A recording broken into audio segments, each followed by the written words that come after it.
Hello, everyone, and welcome to This Week in Hospitality Marketing live show number 232. I am one of your, hopefully, many hosts today, Loren Gray with Hospitality Digital Marketing. Interesting week, interesting things going on as the year kicks into full stride. Of course, everyone's doing quite a few variations to things and what's happening and so forth. And of course, we have a very well curated list from Mr. Robert Cole with Rock Cheetah, who should be joining us shortly. And I see that Mr. Stuart Butler, the host of the world-renowned, award-winning podcast, Fuel Travel, will be joining. Hello! Hello! The voice heard round the world. How's it going? Happy Friday. I am doing wonderful, actually. It's kind of fun to be... hey, Mr. Ed! Hello! Edward's on flip too, also. I didn't have the austerity intro that I had for Mr. Stewart as I had for you, Mr. Ed. I apologize. I gave accolades to accolades. Wow. Wow. Accolades in the form of alcohol. That's the perfect accolade. Well, that's a hospitality accolade. That is some hospitality for. I will get to see Mr. Stewart next week, but I won't get to see Mr. Ed. No, this show is tough for me because it runs up against my anniversary, and it's just really hard to sell my wife that I shouldn't be around on our anniversary. But how about you take her with you? No, go ahead. Do the show. Robert always brings his wife, and they go and see shows. It's Broadway week in New York. Yeah, Broadway week in New York. Yeah. I know. Sorry. I know. Well, so as such is life. Such is life. Well, and I won't be going to Orlando the week after, Mr. Ed. It seems that they have found an alternate for me, and we'll be running the schedule as scheduled. I figured they were going to have to do that because moving it would require locking down a new venue. Like, replacing you was easier than moving the date. That's what my wife says quite regularly. I don't know. I didn't say it was as good. I just said it was easier. Yeah, well, again, it's something my wife like. It's easy to replace you. I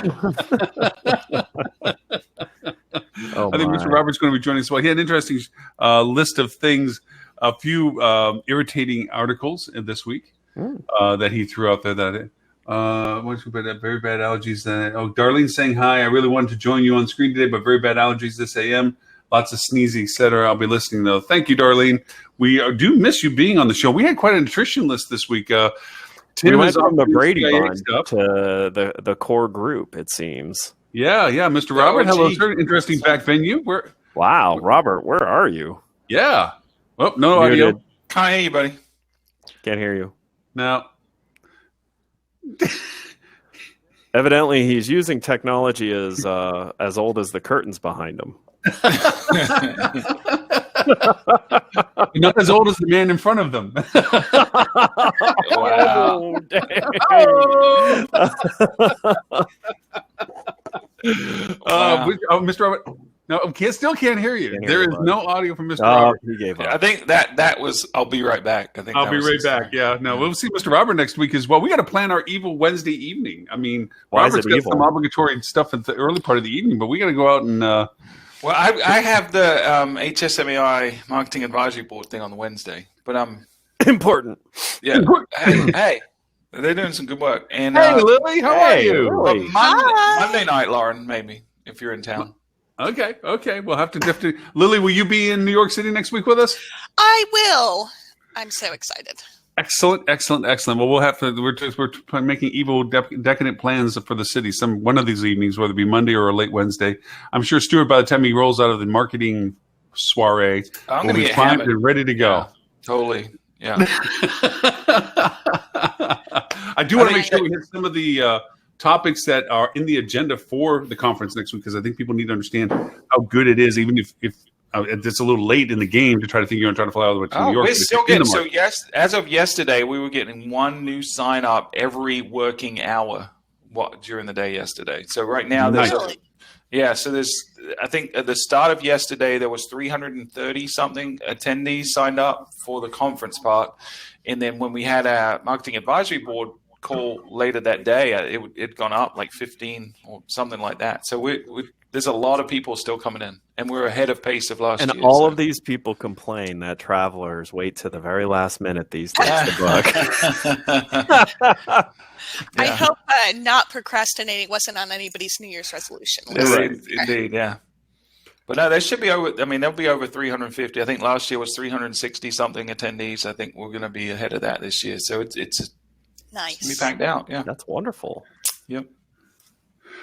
Okay. Anyway, so some topics. I know I threw out one little topic in our earlier discussions. I know Robert has his list, but Robert seems to be the mime of the show right now.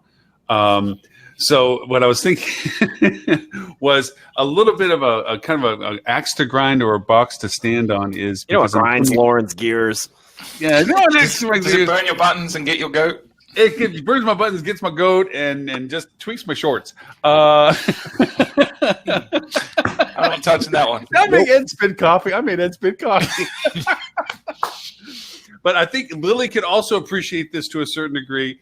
Is this you get a client and it's like, great, let's get things rolling. So now we need to get accesses to your stuff. Oh, okay, yeah. We're going to be doing all this stuff. Where's your accesses? I don't know. But who has access? I don't know. What are you on? I don't know. It's one of these. Okay, so and then what we end up finding out about is we almost do this audit process where, okay, we finally get access to, say, Google Analytics or Omniture or whatever it is that they're using as a measuring platform. And there is so many zombies on that account. Yep. People that are no longer with them, have never been with them, or were just added in because they were told that they needed to be. And you're sitting there going, okay, so we have GDPR floating out there. We have CCPA now floating out there. Mm-hmm. And not to mention just good business practice. Let's just go past that one. And you got all these people that can literally scrape and pull and see and do and control stuff. I mean, this goes into Facebook accounts. This goes into your other social platforms. It goes into even your website accesses and so forth. This is why you need someone designated in your organization to be responsible for data protection. This is why GDPR has the requirement that you have, if you're a certain size, that you have to have a chief data officer or someone responsible for it. Because if it's not one person's responsibility, it's no one's responsibility. You have to keep check of that stuff, and you have to audit it every single year at a minimum, because it's out of control. Yeah, it is, and so many times it gets changed or people change, whether it be internal or external accesses. Yeah. But nobody's being reported to that says, "Hey, we got to go in and make sure that all that gets cleaned up." Yeah. HR does it for the obvious reasons internally, but. And that's where I have a kind of a question. Should HR be involved in something like this? I don't think it's necessarily an HR role. I think it doesn't really matter where that person sits or lives, as long as there's an understanding that they have the authority to make the decisions related to it. Because it's not just who has access, it's how you provide access to, because the other mistake a lot of people make is like they'll register domain names as an example. And it will be an individual's personal email address that's registered, or someone that no longer is with the company's email address, and that email doesn't exist, and they have to recreate it. So, be smart about it. Like have an email address that's like accounts@yourdomain.com or something like that, and sign up for things using that, and then have different passwords for every one of those things, and then change it, or use a password generating tool in something that keeps it safe, so they never actually see their passwords. They can just get authority, and then you can take it away from them wherever you want. So I want to chime in on Lauren's ask. So as someone who went through the immense pain of taking a technology through PCI certification, which actually goes beyond your technology and goes into your operational practices with things such as this. And we were pretty large at the time. We were going through, I think we were 80 employees. We actually found that, HR isn't the one who defined it. They absolutely had a checklist for exiting any employee, which included systems accesses, what systems each employee so HR knew by employee and what they did, what systems they were granted access to, and that was they were just the oversight to make sure that access was eliminated as part of it. So I think HR can have a role in it. And For sure. And I think in an organization where you're talking about something that's not the focus, tech is not the focus of a hotel organization. I think HR can really play a role in making sure all of that happens. It can, but then you've also got to consider the third-party access too, the vendors and stuff. And that's the one we see a lot, where we'll get access to a Google Ads account or a Google Analytics account, and there's a gazillion old agencies, and we're like, who is this person? They're like, oh, we worked with them 20 years ago. And, well, they still have access to everything you're doing. So, but I think the answer to that issue is higher fuel. And hire Lily on the revenue side, and all of you are honest, and will point out to them that there's some gaping holes in their security. Yeah. We actually do audits along those lines for clients that we start with pretty often. And also when we leave, we're actually just updating our own internal policy of, we can't necessarily remove our own access to all systems. Right. I always laugh that with Demand 360, like the client has to send approval if we ask to be removed from a hotel. Like, okay.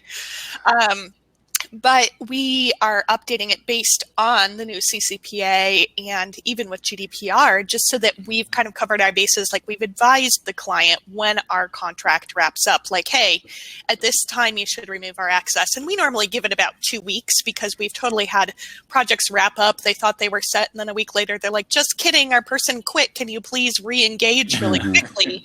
And, brand access in particular can be a lengthy process, so we like to give it about 2 weeks just to make sure. But we actually, there's one client we just came into, and they hired us because they were really upset with a competitor of ours that had done some work for them, and they felt very strongly about it. And yet we jumped in, and from 6 months ago, that particular firm still had access to all of their data. I'm like, especially if you leave on bad terms, you should probably get that going right away. Yeah, I can tell you that, and this goes to Stuart's mantra of attribution theft is real. There's a lot of By these. The way, I'm the one who started that. I like Stuart just repeats it. All right, Stuart, do you want to give credit to Ed, or do you want to keep the credit? I don't know. I just say it in an English accent, so it sounds you made it cool. Okay, Ed, you started it, but Stuart, you made it cool. I will give full credit to Ed for that. So you get all these companies out there that they're wanting to plug into your direct channel for temporary or trial period stuff, and then they stay. Okay, maybe you were smart enough to get rid of them. Okay, but their GTM shells, their script codes, their UAs, all that's mainly the script codes. Okay, sit and they're still chugging data out of your site. And we've had this discussion on earlier shows. If you just take their script code verbatim and drop it in, they're pulling everything. You have to define their script code to being specific to contract for verification. If there's a commission relationship, blah blah blah. To certain data points only if you're in that relationship with them. Not let's drop this thing, the script in, because they will literally pull every piece of data bone dry out of your site because you dropped in their blank script. And then if heaven forbid, like I said, you separate from them and so forth, and you forget to take it out. We find this all the time. We go in and go. By the way, I do want to say that's bad if your agreement with them doesn't define the data handling.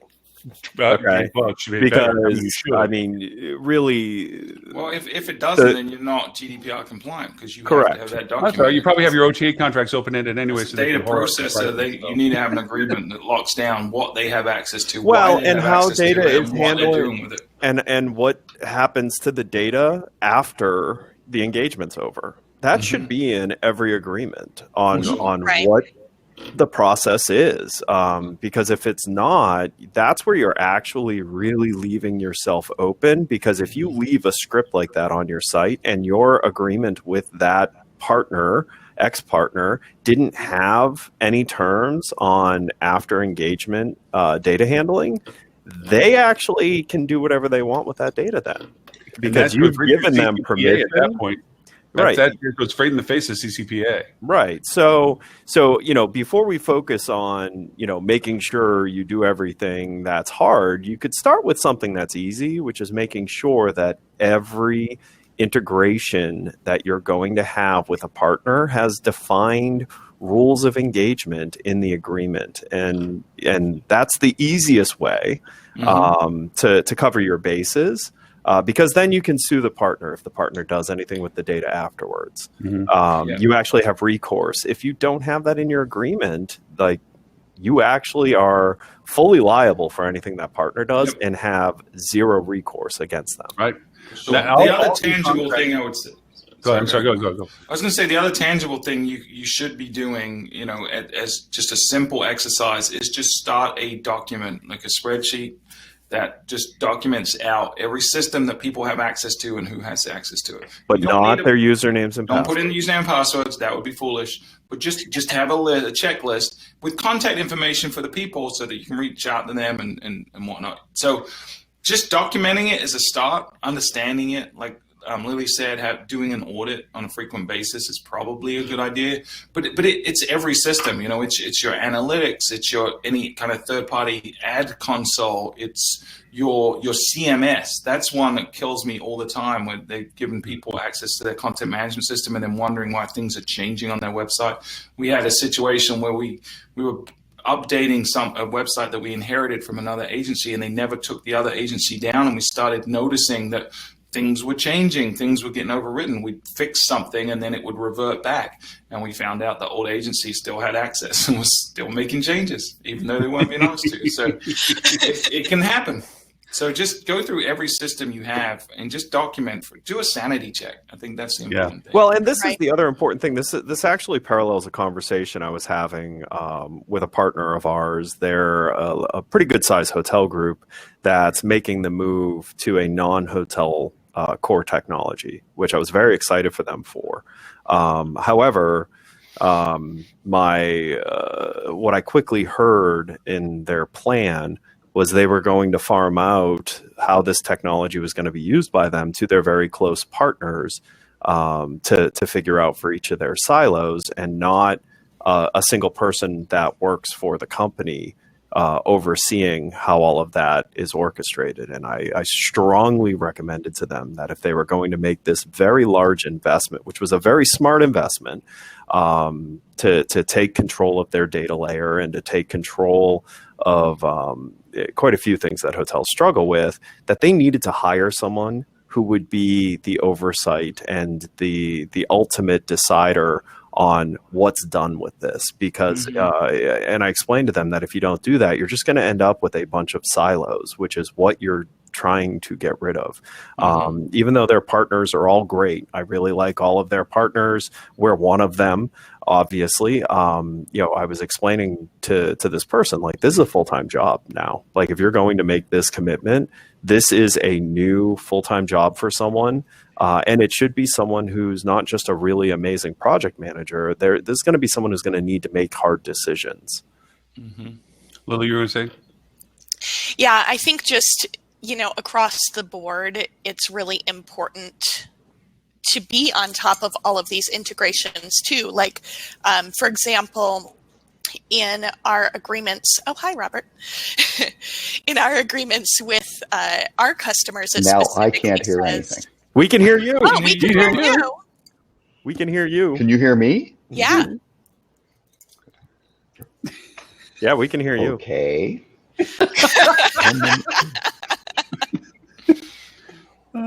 Sorry, go ahead, Lily. Gotta love the tech issues around here. I know, right? No, but in our agreements, it says how long we're going to be keeping the data. But one of the things that we actually use is a kind of filing system where we can give access to the client's data only during the duration of the assignment. So even though we retain our data for 3 years for the client, just in case they were to come back and want something additional from us, we restrict access. So essentially only myself has access to that data in any way, shape, or form. Nobody else on the team is able to access it, which helps reduce as well, because a lot of it is just about reducing the potential for an issue. Mm-hmm. And then on the flip side, we also occasionally have clients who, frankly, get a little bit annoyed with us. They're like, okay, well, we're still trying to get approval on the contract, but can't we just get started? And I'm like, no, actually, even before CCPA came out, just from a business insurance standpoint, we can't access your systems without a legal agreement in place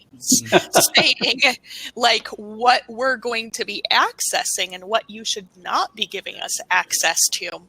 So I know it could definitely, the process itself can get annoying, but it's so important that you kind of stick to your guns in a scenario like that. To your point, Lily, anytime anybody reaches out to begin to engage us as potential as a client, the first thing, it's almost a part of the first handshake.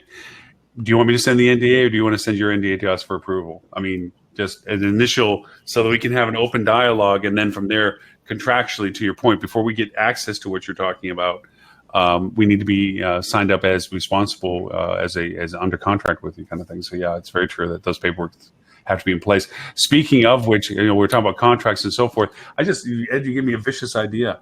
Since CCPA rolled out and you're seeing everybody roll their new cookies out on their websites, we're under new compliance, this and this. How many people would go over and well, that'd be a bad expression. How many people would be very upset and scared if you as a client reached out to them and said, we need to update our contract relationship with the new CCPA rollouts. We need all data that you've collected from us assigned and understood, and that we have to create a new addendum to our contract to ensure that it is not being redistributed. How many companies are prepared to actually feed back the data they've been pulling from you? I mean, like, huh? That would scare, I think, a lot of companies out there, because I know a lot of those companies are in no position to extract isolated data and send it back to you in its entirety. They would just not be able to do that. So, yeah, this would be kind of a fun time to kind of just rattle some cages going, hey, you know what? With everything rolling out with the CCP and stuff like this, we need to make sure that we're not going to have this redistributed. That's not in our current terms. We need it in our current terms. So here's a new contract, and we need a definition and data back to us. You're just mean, Loren. You are mean. That would be mean. I want to do that. I have to. I'm proud to say that I'm pretty sure we could do that pretty easily on our end, which is good. Lily, because it sounds like you and I are doing the same thing. We silo our clients' data and we lock it and encrypt, and it's there. So if anybody, I'm fairly certain any of the good vendors in this industry could easily do that. Yeah, good vendors. That's it. One would hope. The element, yeah. I know we could do it. Have insurance for the insurance that we have. I mean, the performance insurance and so forth. We have to demonstrate how we handle all this stuff, because insurance company didn't want to insure us unless we could identify how we did this stuff. And I had to show them the encryption. I had to show them the lockdowns. I had to show them, like to Stuart, your point, a centralized user pass, because I have ad hoc server. They don't see the information. They only have access when I give it to them to be able to log into those accounts. They don't see how to log into those accounts. That's all dotted out. So there's no, and that gets turned on a need to use basis, and it doesn't get left open. And past that point. So yeah, but that, I think too, people don't necessarily understand that parts of this can be easier than they sound, because there's actually a lot of really good tools out there that you're probably already paying for, like certain parts of Microsoft Azure that we use because we have Exchange emails. It's very easy for us to get a quick alert. I just received 2 this morning. It lets me know anytime just a forwarding rule is created through the web application in case anybody's email got hacked. It lets me know who is it forwarded to, because we certainly are not, immune to some of the hacking activity that goes on, especially when they can see online who our accounting person is. She's probably a favorite target of hackers. We get a lot of, attempts in her email.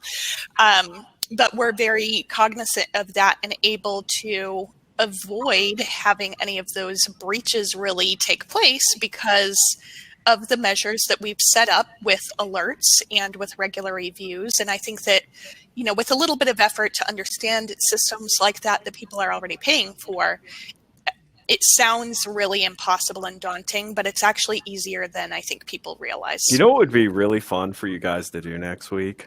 What's that? Is get a bunch of HSMAI USBs You and your evil. This was your leave them on tables. Plug them into their laptop. And see who plugs them into their laptop.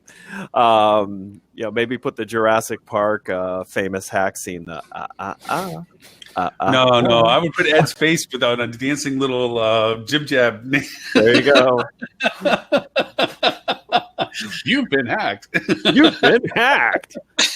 And to this point, it's training. Is also a big part of this. Is making people aware that it's actually easier to hack a human than it is through a firewall, because humans will just let you in. And so, also making sure your team is mindful of that. Here we have a fun game about if employees leave their workstation with their computer logged in. Right. And that fun game is you go and get them, because first of all, even though we don't want employees on their personal social media, they all do it. So generally it's open up Facebook and go show interest in all sorts of new interesting things in Facebook that will take them months to figure out. That's how Robert got his new list of people following Rock Cheetah. That's right. My first thing is I follow Rock Cheetah on their Twitter. Follow Rock Cheetah on Twitter. Yeah. I can't. We can hear you. Hear me? Yeah, we can hear you. We can hear you. I cannot hear you now. Just for the record, I can hear everything before I go into live webinar, and then it doesn't work. It's got to be some weird live webinar. He turns 90 Chrome and just bill. loses all ability to manage It's me. technology. Yeah, I got to imagine it's a user error. I can read lip. Look, I'm going to drop off because this isn't working, but please allow me just a moment. This broadcast is brought to you by, I'm not sure, it could be a combination of Microsoft, Google, the other Focusrite audio box, or livewebinar.com. So one of those doesn't like to play with the others. He's so angry, and I love it. That's his frustrating. The only other thing I was going to say is the only piece of audio when I couldn't hear things before was Ed saying something about selling his wife on his anniversary, which for the record is wrong. That is not good. There was something about he wasn't going to sell his wife because it was his anniversary. They're selling her on it or something. Like, I don't know. So anyway. This I is will just see you like guys every next week other show at the where he doesn't listen to us HSMAI either. marketing strategy conference. It's as if he can hear And us. for that, Yeah, it's exactly the same. live from the Tremont House in Galveston, Texas, signing off. Robert, I'm going to try to go over and when he gets. Can't hear you. Why are you can't talking hear to him? I'll try to You know what? add I've him seen into it. in the settings, it only allows us to choose our microphone, not our listening device, and it looks like he's on two different ones. So I wonder if that's the problem. It might be. Yeah. And this is why you notice, like, those of us who just want a simple plug and play are just wearing wired headsets. Yeah. It's not fancy.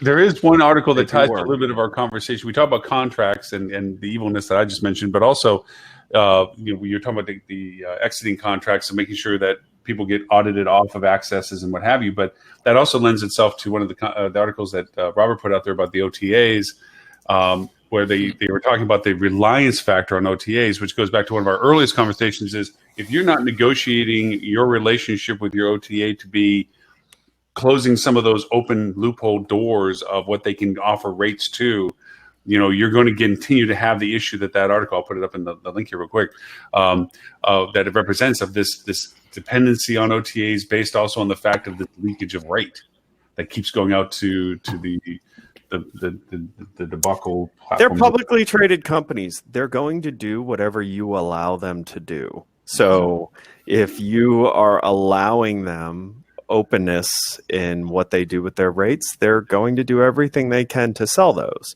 So this is an important thing to think through when you do look at an agreement. And please, for the love of everything, read the contracts that you sign. Read them. And by the way, if they're not in English, do not sign the contract. There is no reason for contracts to be hard to understand. They should be written in English, no heavy legalese. You should be able to go through it and just ask yourself, what does this mean? And if you don't know what it means, then you go back to that person and say, you need to explain what you're doing here. And quite honestly, if it's a high impact contract that touches either very sensitive areas or is a very big revenue line item, have a lawyer review it. Sage advice, sir. Yes, it is very sage advice. That was his headline to it and so forth. I mean, there's a lot of what comes around goes around, or just my favorite sayings is, if you sit by the river long enough, the body of your enemy will float by. There are so many things that happen. Never heard that saying before. That's awesome. No, you never heard that? Oh, that's Because you didn't spend enough time living in Texas. That's a Texas saying. But you look at some of these things. OYO is going through a downsizing. What they say, 2,000 employees going to be dropping. Who didn't see that coming, though? I mean, really? No. You know that they went past their supply line. I mean, they were growing faster than they could actually maintain what they grew past. And their branding failed and suffered for it. And then, of course, I don't understand why they use the word duplicity. I don't think they had any job in their organization that was duplicated. I think that they were grabbing bodies to fulfill needs, and this seems to be a convenient way of saying that they're scaling to what they now need. And I think it's more of maybe they just picked up a lot of people to do a lot of things, but never really organized and qualified. I won't even blame the people for it. I think knowing a little bit from the outside, looking at people I know within the organizations, that they seem to just like they needed people to fill roles, and then those roles never fully came to bind. And now they're like, well, we need to clear up all this vagueness and identify specific role runnings. I don't know. Yeah, I mean, but Wall Street's created this kind of problem where for so long we've talked about how Wall Street is enamored by growth potential, and not really profit. And they cite Amazon as the example for that. And it took a while for Amazon to get profitable. But so all these venture capitalists are out there, SoftBank being probably the worst, looking at WeWork, but they're investing in things and just pushing scale. The difference being Amazon always had a strategy to get profitable, and by the way, the answer is not at scale will be profitable. Exactly. You do actually need to have a revenue plan that at any point, if you turned off growth and stopped, the revenue you've acquired would pay for the overhead needed. Correct, right. And there may be profit. a tipping point at which that is, but it's not Sure. at maximum scale. Right. So Right. I think what OYO's made the mistake of doing is just, if we're big enough, we're too big to fail, and it's never a good strategy. And when you're dealing with a product like that, where it's very low price point, very low margins, and scale's the only way you can profit, you cannot just throw people at the problem, because you're adding cost and overhead, and it's never going to be successful. So hopefully this is a good opportunity for them to reset and reevaluate their lives a little bit. But strangely enough, everyone with any sense saw this coming a mile away.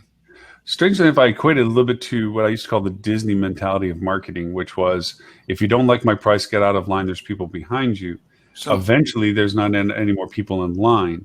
And it's at the park. They've not that Disney has this issue, but because they're now having to close the park on certain dates because it's just too full. And they are expanding their parks, and they keep adding more things to them and so forth. So it's not as if they're relying upon growth to do it. But they have so much data to be able to make that decision intelligently, right? Because they're looking at where can they push it and how can they push it, and they tweak it and they tweak it and they tweak it. Yeah, but see, before they had the data, they had strong vision. They did, and they provided value. And I think OYO's just assuming it's going to work if they hit a certain size. And a bad idea, whether small or big, is still a bad idea. Yeah. Well, they're two things. Either they're looking that they were going to displace everybody else in the market or consume everybody in the market. They picked up what nobody else wanted to pick up, and they displaced those people that thought they had the market share. But I think it's that's making the assumption that price is the only thing that drives decision making in the hotels, and it is not. It's absolutely. Now, granted, the OTAs would love to convince all of you. The OTAs would love to convince all of you that price is the only thing that matters, and if you do believe that, you have fallen for what the OTAs want, which is you completely forgetting what actually matters in customer acquisition. So I'd like to actually add in an article at this time that wasn't Please. on the list. Submit. So I'll drop it in here, but it goes right along with what we're talking about right now, which is price not necessarily driving it. So it's kind of a convergence of revenue and marketing as well, which, as you know, is one of my favorite topics. So Alaska Airlines recently ran a sale on flights to Hawaii that they were struggling to fill with discounts based on wave height in Hawaii.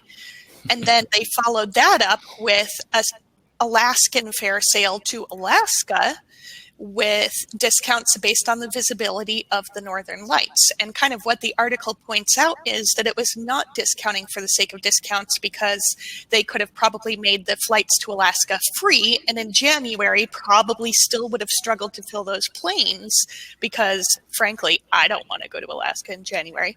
But by tying it to something that's unique to that location, it gives them a reason. The northern lights are more visible in January in Alaska. And so it gave people a reason to plan a trip that they might not have otherwise been doing. And I think that's to your point of, it can't just be about price. There has to be this connection to, but why should I go there? Yeah, the Why do I value. want to be there? Yeah. And it's really probably one of the best articles, best marketing strategies that I've seen in a while, and it was very refreshing. It's really a nice creative one. Ed, I want to call you out on something here. Okay. I think you're favoritistic. Okay. If I ever dropped a LinkedIn that had the UTM string still in it, you would be badgering me to death. She's so new, Lauren. And you sit so quiet and happy and head naughty. I I'm in think a you're a little hurry. Okay? favoritistic. I believe in efficiency. That's right. And marketers, thank you for it. That's right. Yeah, the extra 2 clicks that campaign just got in Google Analytics is going to screw up all of their data. It's going to scroll. Yeah. Because, I mean, What are just you let us talking know about? that- Hold up. You're talking. Let's be honest here. They're going to look at the click to open rate and be like, "Oh my gosh, look at how successful my campaign was. Boom! Mic drop. I have Well, more I don't- unique I clicks don't than wanna- opens." Point fingers or anything, but I don't even know what campaign this came from, because I picked it up from a friend at Sabre who shared it on LinkedIn. So that's where Their this newsletter. Wow. It Looks like. came in HSN Daily newsletter. Yeah, Yeah. yeah. You should always Email send, yeah. Email send newsletter. Oh, come on. daily newsletter. Yeah, I I just, think the world- Ed, the I world mean, is still come on, turning, gents. It's even okay. playing field here. She's new. Okay, so you're being nice because okay. She's still in the honeymoon period. Once you've been on the show for 6 months. How long then is complete that? fair Okay, game. 6 months. 6 Got months, it. yeah. 6 Okay. months. So after 6 months, Lee, but sharper I'll send elbows. it. Then we'll just start picking at you. Even on Actually, things you really, get if right. you look back, you're close to that mark. I think February would be with the 6 month mark. I think you joined us in September. There you go. So Yeah. Oh yeah, and once we've met you in person too. then Yeah. it all goes downhill. Then It goes downhill yeah. after that. Yeah. Yeah. It's interesting because I have met Loren and Ed yeah. in person. Oh wow. But Best for despite last, the yeah. fact that I have had a Loren hug to date, I now have dramatically higher expectations this week based on how many times it's been mentioned in the show. Well, believe me, It's- it'll be a lift off the ground, spin around in the air one. So It's top of my list of things I'm excited about for Marketing Week next So week. I'd highly recommend a pants the first time you're going to Got see it. him, because Well, it's gonna be cold in New York, so it all works out well. Yeah, I was um, thinking it was wearing a snowsuit, to be honest. Coming yeah, it's going to be a little It's going to frigid. get cold fast for us. It's going to chill down for us by the time we get up there. So one of the irritating articles that Robert generously gave us is the Hilton launches a new brand. Yay! which I saw someone, one of the places that just grabs these articles and emails them out, actually put in the URL. It said, and perhaps it's last. But I couldn't read anywhere where Hilton was indicating that this is the last brand expansion they're going to do. It was But- an and it's opinion not. about Hilton. It wasn't from Hilton. You're right. yeah. But even the image itself irritated me because it has these two dancers off to the side, like la la. Meanwhile, I got the CEOs and so forth and barely hold the card up straight. Selling and- more franchises, baby.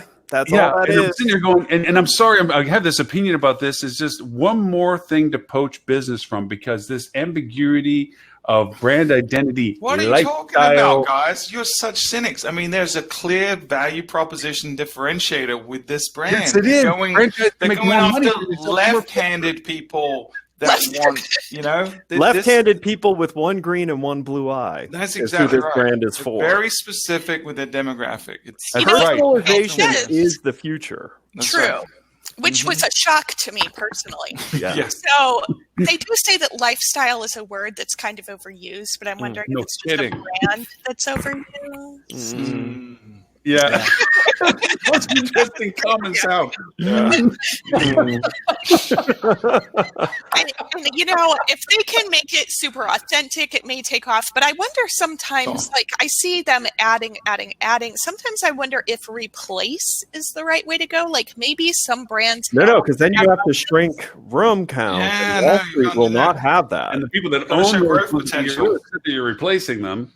Yeah, this is just another flavor to sell to a brand that's oversaturated with brand already. And it's another one of my favorite words: oversight. If replacing or consolidation were ever likely to happen, it would have happened when Marriott bought Starwood. And it didn't. Right? I really thought a couple were going to go away. I really like Sheraton.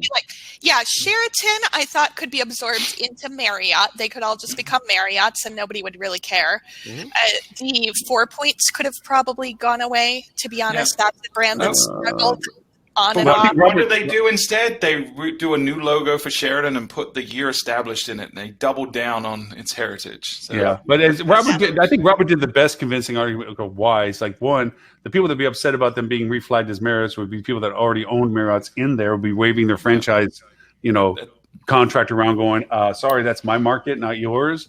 The second of it is that it's too much room inventory to lose to Wall Street. They can't just say we're not going to do anything with them, or we're going to change them to something else. So yeah, I mean, they have to double down. They're too committed to this at this point to go over and say they can lose that much inventory to it. It was kind of like the baggage that came along with the brand. Right. There's no way that Marriott's, the Hiltons of the world, are going to have fewer brands 10 years from now than they have today. It's never going to happen. They will all have more brands than they have today. Now, if I was it might be different, the head of Marriott, but they'll have more. I'd be looking, though, at a strategic plan to sell my existing brands to move to the better brands. And better doesn't necessarily mean move up.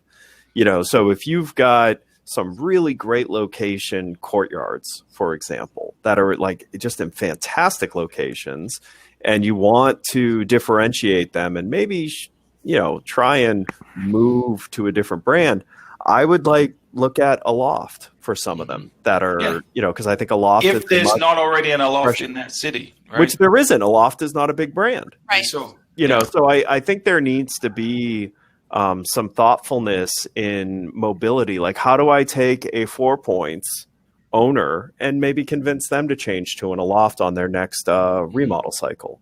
And start building that strategy, because they are going to have to do something. Because you can't just keep adding brands, because no one knows what they are anyways. And by the way, every brand you add, I have to imagine it makes consumers less sensitive to brand value proposition. But the brand doesn't matter to a large section of consumer already. I mean, if you're a frequent traveler, sure it does. But we just talked about how the OTAs have commoditized everything, and it's all price driven. And if you're using an OTA to book, you don't care one iota what brand you're booking. It's just about what the reviews are, and what the price is, and the location. So this article inspired me to rethink, and actually, in a strange way, kind of like the Dr. Strangelove, how I stopped worrying and loving the bomb, realized that Marriott Bomb Boy might be one of the most brilliant things that's ever been created. You were the first person that's ever said that sentence. I know that, and this is my stupid rationale with this. It's a single word. Brand is really about value proposition to the franchisor as to what they provide. We know it's going to be tech stack. It's going to be financing. We know it's going to be price controls over our acquisitions of things. ROI. And so that's the real control factor that brands have. We're brand the variations on flavors of Marriott, JW, Marriott, blah blah. We already know there's 31 of those on Marriott just alone, let alone all the other ones. Mm-hmm. Here, if we commoditize it down to a single word for commonality, and all the hotels can become individualized based on the strata of what they're capable of, whatever it is amenity-wise, whether you want to use the overword lifestyle or whatever, but whatever they're available of, because we're going to get better at identifying our personal travel preferences. I want a big desk, an oversized bathroom, again, worst word in the world, and a king-size bed. This inventory is going to show up, for Hilton. But the commonality of a single word, Bomboy, to whatever else is after it, means that there's a continuity of the brand's centralization of it. So I'm going to work through my relationship with that entity for the inventory type that I want, regardless of what the individual hotel calls itself at that point. Yeah, but here's the problem with that. Like, first of all, you're putting way too much romance behind what these brands actually. Oh, hey, I'm trying to be a positive. Let's not forget that the biggest brands in the world, the majority of their hotel count is the limited select service, whatever fancy word they want to have for, a building with, a common space in small rooms. Yeah, that's and no services. So, let's stop. Let's stop romancing this. I'm trying to be happy. This is a positive. Lauren's such a romantic. Oh, wait, you started by stating that this was an annoying thing. So how is that? I've been keeping track. I think this is the third or fourth annoying thing that Loren's brought up today. Right. I think Loren's just in a bad medication mood. must have just kicked in. Yeah. Caffeine.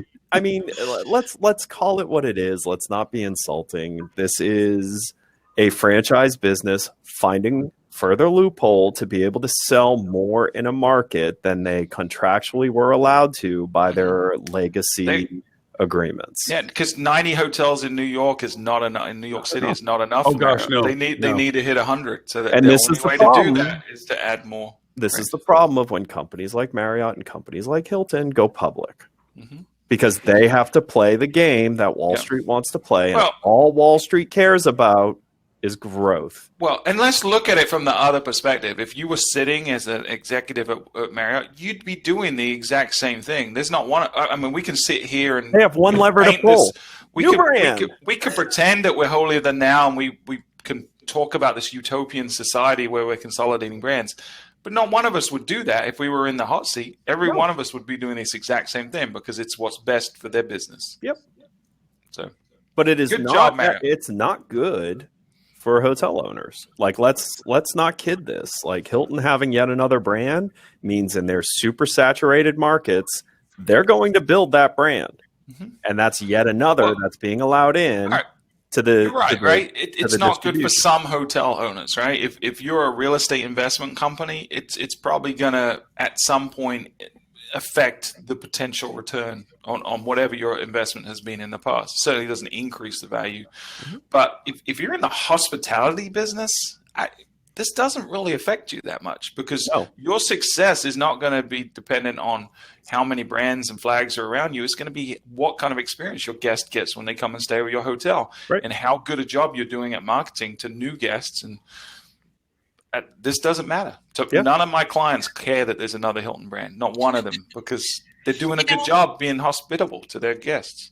Looking at the photos included in the article, my theory is that they are specifically targeting the success of the graduate hotels. Mm-hmm.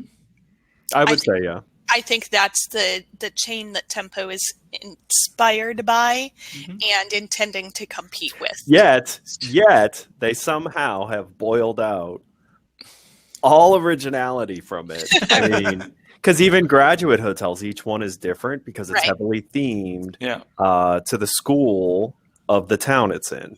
And so you can't have that. Not at scale, Hilton says. They wanted to have the air of that type of vibe without any of the work or thoughtfulness that goes into it. Well, I have to say, though, I was literally just giving a presentation this week, and we talked a little bit about travel personas. And basically, I have 5 different travel personas, depending on the purpose of my travel. You personally?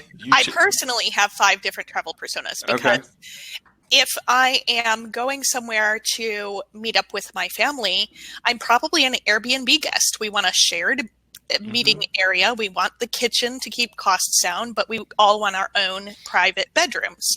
If I'm traveling on business, I'm more likely to stay at a branded hotel, or at least a hotel that's kind of established, because I want to know that I can get to my meetings on time and things are going to happen in a very expected sort of a way.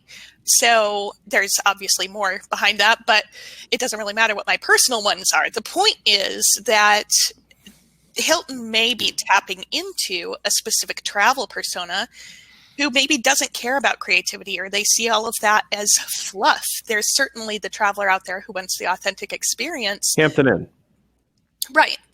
Yeah. I mean, But- that's a huge money maker. So do you think they're tapping into a travel persona or a franchisee persona where, Both. like you said, the graduate is someone that they cover, like that's a brand that they cover, and there's certain Right. types of people who are opening that kind of a property. Well, how do we get them? Well, we create a product that looks similar to them. I think there's more thought it's put on important that to than there is the actual consumer. Yeah. Yeah, Remember, I agree with that too. Hilton only has travelers to the extent that they have to be able to sell more franchise. Right. Their primary way they make money is in their franchise model.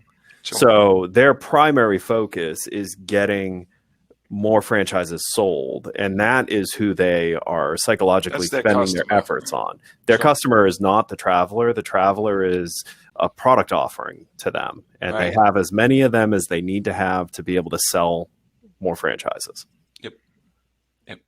So we've beaten up on the brands. Can we beat up on the OTA some more? And by the way, if I was going to invest in a REIT, I would prefer a REIT that has a branded portfolio. For Because sure. over a As 10 or an 15 investment, over a branded 10 or portfolio 15 is year fine. period, it will It's a be safer much more bet. stable in growth, and it will perform within a margin of error. So, I mean, I only say that because we do tend to sound negative to brands. I really think we only kind of get negative on brands when brands try to present something outside of the reality of what it really Yeah, is. it can come across a little disingenuous. Yeah. But I mean, if I was investing in real estate investment trusts, I'd be looking for the ones that have, 1,000 Hampton Inns. Yeah. And I don't think that we're negative towards brands. I think we're just realists in terms of let's call it what it is. Let's not. Well, we see it from the pretend that it's hotelier's something it's not. perspective. I mean, there's a frustration level. There's a gap point between brand support and hotel need. Mhm. There's this gap between that and the consumer, that there's this lack of communication capability because of the restrictiveness of brand and the coordination necessary with brand. If you're from the top looking down, from you said from an investment perspective, it's solid because they're herding cats. They're going in the same direction. You try to go over and go to an independent hotel. You're saying herding with a D, not a T, right? Yeah. I'm just want to. They're causing harm to cats. Yes. Herding as in get up, little doggies. All right. But if you talk to independent hotel ownership groups, you're dealing with personalized opinions that can run in any freaking direction, depending upon the flavor of the day and who's get the decision-making process. And that creates complexity of performance, because if whoever has the ultimate decision process decides that purple's the color, whether you can convince them that it's the best business decision or not, they have the authority to make the buildings purple. And so that makes a very uncertain path of investment from your perspective. From a hotel running group, if you need new air conditioners because the old air conditioners aren't working well, and that's what's causing you not to have a good rate, the owner can make a snap decision and drop in new air conditioners without having to go through 15 flavors of red. So there's a benefit and a loss to those kind of things. If you get hooked up with a good independent ownership group that is focused on guest-centric and is dedicated to making that the success proposition, they make way more money than any brand flavor that's having to run along just to make sure the profit margins run a profit margin. Yeah, but they're hard to invest in. They are hard to invest in because those ones don't usually ask for money from anybody else. They're doing good enough on their own. They don't need money. Right. Yeah.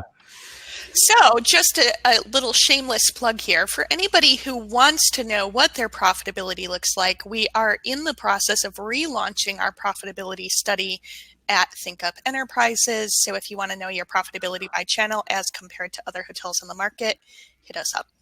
That's right. Your new venture launched out. You got your new site running and everything. Good. Yes. Yeah, We'll have to know about that. I can't say the site's officially running yet, but it's very, very close. I'm hoping it'll be done time for the That's what I've been saying about my website for a whole month now. Like, almost. It's the funny thing about website projects is For a month you've been saying that, Lauren? Since I've known you. Past month, I've been saying it more than the other months. that last 5% of any website project takes 95% of the time. Oh of the my project. God, You does notice it that? ever. Yep. I'm going to move over to Elementor, just so you know, Stuart. I got so tired of the template I was trying to work with. I said, screw it. And I'm jumping everything over to Elementor, which made me restart so much stuff. I get tired of trying to that's always the smart decision when you're 95% through a project, just to just dump it and go to trash everything you've worked on and stuff. That's what you got to do. And then when you get 95% through that iteration, do the same thing again. Do the same thing again. Then you'll never so be we want to bash disappointed. up on OTAs, since we're bashing up on my website development skills. Yeah. So there was a couple of articles that were kind of, to me, were sort of related. One was talking about Google is getting ready to devour the OTAs and how Wall Street's reacting to that. And then the other one was, with this article, framework of it was Wait, good. you froze. You froze. What was the other? What was the second one? The second we can one hear was you the now. one that was talked about how to get 50% of your bookings direct, which I disagree with that number. I think you can certainly get a lot more than 50%, but the strategy behind it was, although it's very simple, was pretty sound. And you know, here's the situation we're in right now with Google and the direct. Every time he says Google, he freezes. I think Google's watching. I think Maybe I'm so. talking too quick. Every time you say Google, you freeze. I will talk. All right, I'm going to replace the word Google with something else. McClunky. Okay, so every time I say McClunky, it's McClunky. So I did a presentation yesterday to the HSMAI advisory board on McClunky in the future. Now, I had originally called it that McClunky is going to destroy us all in 2020. That was the presentation. Then I realized about a minute before the presentation, I realized that one of the advisory board members is actually from Google. So I changed my tone a little, named the future of Google or something, forgot to change the actual title of the document that was at the top. So the first thing I did when I went to screen share and turn it on, Julie Jones said, and I said, this isn't a bash on Google. And Julie said, well, why is it called that Google is going to destroy us? So faux pas, my bad. But it was a tongue-in-cheek jab. But Google is making dramatic changes that aren't necessarily going to hurt the hotels in the short term. Right. Long term, we need to worry. In the short term, the OTAs are petrified of what's going on. And if you look at how Google is verticalizing, like every search for every industry is getting changed to make it more controlled by Google. You look at restaurants, you look at reviews, you look at these people that were established authorities and intermediaries in all of these verticals are getting squeezed out really quickly because Google's going to zero click, or they're trying to link everything to their own stuff. So over 50% of all searches now on McClunky are zero-click searches, meaning that Google answers the question or fulfills the purpose of that. Over 50%. And that's growing the voice. Go ahead. 10% of all clicks from Google now are going to another Google asset. So Google Maps, Google Images, YouTube, something like that. So they're really squeezing intermediaries out in trying to create the relationship directly with the providers wherever possible, scraping data wherever possible. And Wall Street's really cottoned onto this. If you look at the last 6 months of performance of the stock for for Booking.com, Expedia, and TripAdvisor, it's bad. It's really, really, really bad. But the same thing can't be said if you look at Marriott's and Hilton or Marriott's and Choice and stuff like that. It's not the same. They seem to be doing a lot better. So Wall Street seems to think, and I agree, that what Google's trying to do is, one, prepare for a voice-first world, which is why they also trying to get deeper and deeper into the value chain. And if you look at what they're doing specifically with travel, they got rid of their Trips app. They've now got the /travel page where they've combined flights and packages in hotels into one section. They're now letting hotels book on Google. They're now showing, taxes and fees included. They're doing all this stuff slowly to where they're going to be more and more of a pie. And I think that's a good thing for hotels, because right now you have situations where a consumer comes to Google, they end up clicking on TripAdvisor ad. So Google just got paid because they paid an ad to Google. TripAdvisor paid Google. Now they go to TripAdvisor, they click on the meta search and go to Expedia. Now TripAdvisor just got their piece. Now they go to Expedia and they book on Expedia. Now Expedia got their piece. So you got all these hands in the cookie jar. We're heading towards a world that, and it won't be that long, where Google is controlling the transaction. So the only person in the cookie jar other than the hotel is Google. And so as long as they don't take too much. So wait a sec. That's so okay. I just want to point out here, you can't say that's a good thing. It's better than the world we live in. The reason it's not a Until it's good not. thing is it's a super large, powerful company devouring other large companies. When you devour anyone who could potentially put up a fight, you then get to change the rules of engagement. 100%. And so a couple of things I'd say is if the brands are breathing easy, I would point you to the problem that Amazon has created in the retail industry, where consumers have shown that honestly the knockoff is fine. The Amazon branded batteries work just fine for me. And so, understand that although you may be getting breathing room because your direct, issues in your life are being destroyed in their fight against Google, when that beast eats them and is done with them, it's going to turn to the next meal. And this type of consolidation, this type of feeding the consumer what they think the consumer wants, is destructive to brand. Now, if you're an independent hotelier who does a good job, Google's not ever going to eat you. They're just not going to, because they want you there. You're there. You're going to be where they make a ton of money. Mm-hmm. So the good news for you, you don't have to worry about this. Right. You're an executive of a brand, of any type of brand. So I'm talking destination marketers. I'm talking Hilton, Marriott, Choice. I'm talking any brand that you actually don't own the product. You're just a part of the product. Google's a problem for you. I do not disagree with you in any way, but I do think that to Stuart's point, there is a progression to what we'll get to.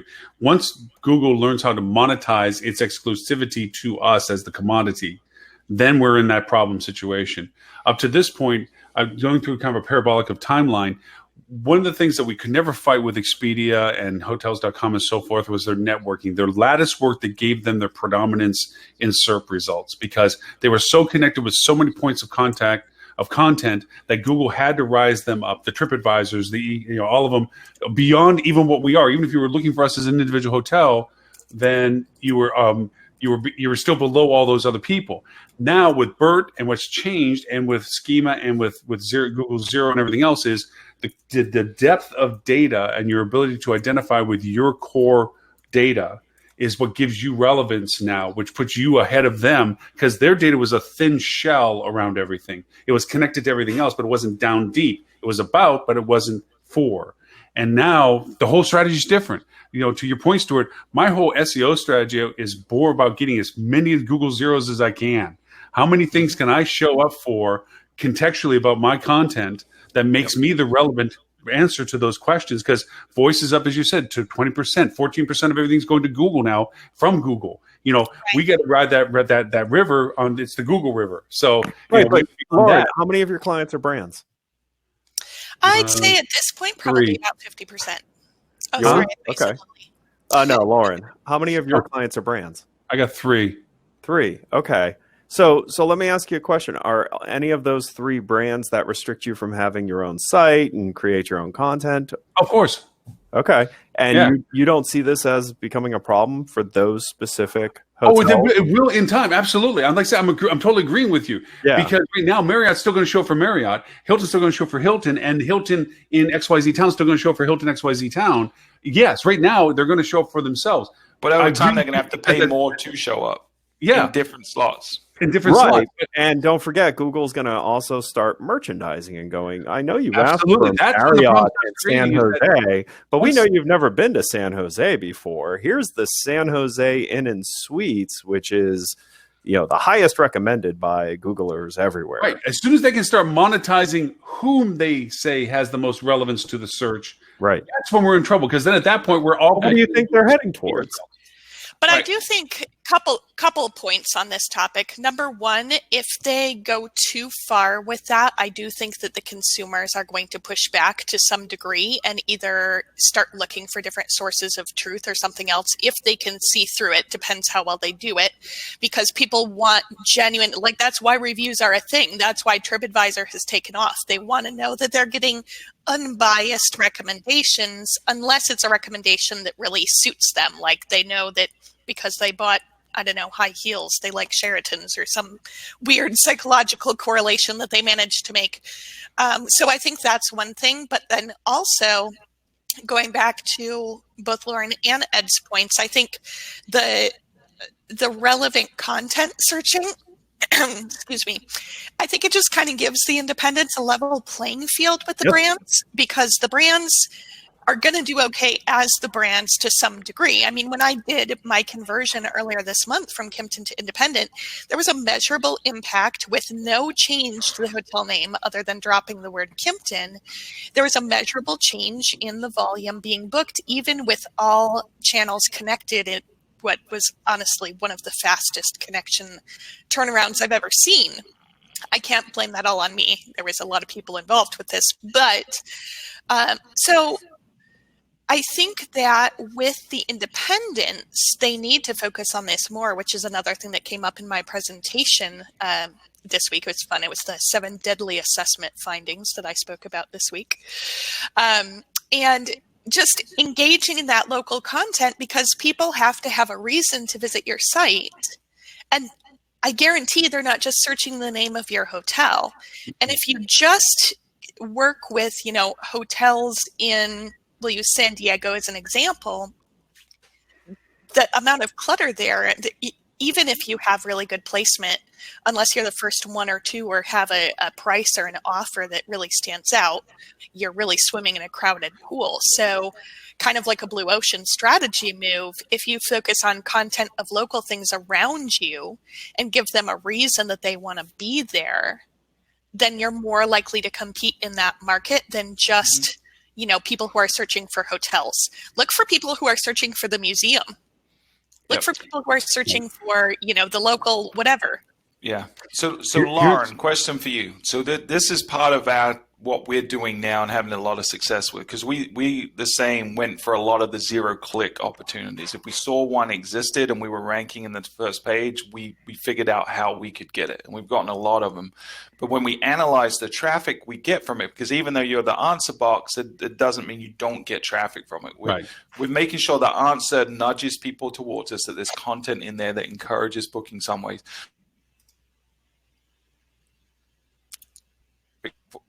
Time that they're looking for something adjacent to us, so we're making sure we have separate retargeting campaigns to those people that are landing on those specific landing pages, which is trying to convince them, to nurture them to booking. That's having a lot of impact. But I think that's how we're looking at this as an opportunity that Google's presented to independent hotels. You're right, Ed. I think it's harder for flags, but for independent hotels, I would, for the short term, lean into this, knowing that in the long term, Ed's right, they're going to own us all at some point. So you've got to be thinking about, how can I diversify my traffic sources? How can I not rely on Happen again with Google. I think Literally. it's going to be less in money in the short term than you're paying the OTAs. So lean into it for short term, but have a long term strategy. You're right about the retargeting, because we quickly found it. Yeah, it was traffic, but it doesn't necessarily mean converting traffic. And the last thing we want to do, like anything, even in social, is here's rate and date. It's like, no, you came for something. Doesn't work that way. So taking those touches and then making, retargeting pixels, and then keeping into a well curated workflow incubation conversation is the real value proposition. But I'll tell you exactly the brand's Achilles heel. I mean, honestly, this is as clear to me as day. What they do is they don't care from an investment perspective what's going on, because they don't understand what's being done for them.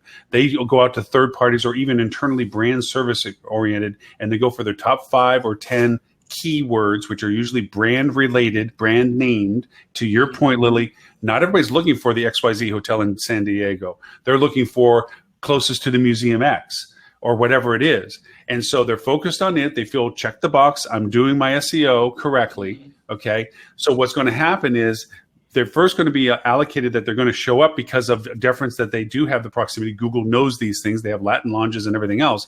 But as the field tightens, as you pointed out, and as the competition wanes, okay, and Google can begin to monetize that value proposition of what they can point things towards, then those who have a more robust diversification of content, those that have collectively connected themselves to more than just their identity, but their value proposition, are going to crush the brand's ability to identify itself within market for what it's truly worth, other than the deference it's given because they didn't expand their content strategy. It is truly their Achilles heel. And I think it's going to crack open, the same type of effect that Amazon had on retail. I was talking to Stuart about this just recently. Who do you think was worse for retail, Amazon or Walmart?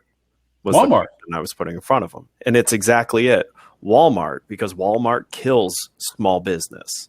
Amazon has killed or put a hurt on Walmart, but actually has opened back up that niche boutique retail opportunity for people to make a living. And in fact, because of Amazon's offerings and sites like Etsy, your brick and mortar can survive because it can also sell online. I think Google is going to have a similar effect here. I think where it's going to put the biggest hurt is first on the unnecessary brands, which are the Expedias and things like that, because honestly, all they did was what Google's going to do better, which is they're just going to make it easier for the consumer to find the hotel that they want at a good price, right? Mm-hmm. Like that's it. But then next level, it's going to hurt the Hiltons, the Marriotts, the choices that have these brands that have no real purpose, right? As far as the traveler is concerned. Right. Have no real purpose. You could change the flag out front. Nobody would know the difference if you left. No one would know the difference, right? So that's the next level that's going to get hurt. But as they're hurting OTA and they're hurting big brand, they are going to give a resurgence to very interesting hoteliers who are either doing things differently, offering real value of experience. That is going to shine. But there will be a legitimate hurt. And you can just look at what Amazon's done to anything they've stepped into. They've put a hurt on the ones that have just done scale to be as much as possible to everyone. You're not going to compete with Google on that. Yep. You're not going to compete with Amazon on that. Yeah, right. Sure. So any of these, so OYO, we were talking about OYO at the top of the show, like Google is there and their plan is going to be the reason OYO will not survive into perpetuity. Mm-hmm. Mm-hmm. I mean, going to that whole analogy of the Amazon versus the Walmart things and so forth, and it supports what Stuart's saying is like, unfortunately, us as independent hotel people, if you're running an independent hotel or just even a hotel operator in any scale, even in the brands of it, you have to follow the winds of time. It kind of goes back to when I used to run a hotel. When the management company came in, we raised the management flag. As soon as they left, the brand people came in, we raised the brand flag. It was just, you had to kind of be loyal to the army that's walking through the door. And I think too, like one of the things that I find in my own searching behaviors is I almost always, unless I'm traveling just for leisure and trying to choose where I want to go explore, I'm generally searching for my location and then hotels nearby on a Google map. Now, I go directly to the hotel site to book unless, frankly, I use MetaSearch and I find a cheaper rate elsewhere on Google, then I'm going to go book the cheaper rate because I'm not stupid as a consumer. And a couple times I've tried to call the hotel and have them match it, and they just told me that they couldn't. So I've since given up. But anyway, so you don't always, though, realize why somebody's searching you or what location they're searching. So even getting granular with events. So let's use the marketing conference as an example. As somebody from Phoenix, my number one priority for a hotel was, how close can I get to the host hotel without paying the host hotel's rates? What? Somebody else does that too? What? I think everyone who attends this conference does that. But frankly, I want to spend as little time outdoors in New York City as I possibly can, and I don't want to pay for an Uber to go back and forth. So I want it to be somewhere I can walk from. So I am a block away at a hotel that I paid a little bit more for because it was closer to my conference.